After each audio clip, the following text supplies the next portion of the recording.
ngelingake sepisan maneh. Injih. Ngene. Nek kula mboten purun dielingke.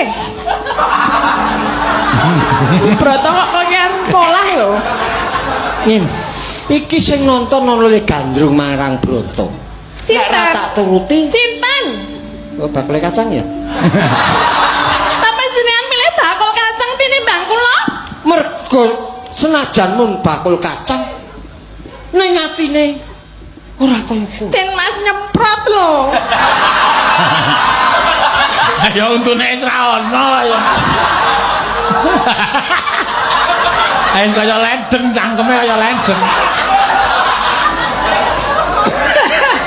Iki bar bantu ning nggon kekeringan. Dadi aku kudu nyemprot.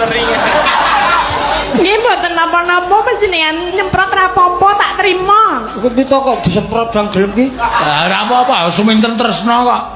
Kok nyemprot bola-bali suminten metu tenang. Eneng rano ya Subroto terus gelem ngono. Ora ono.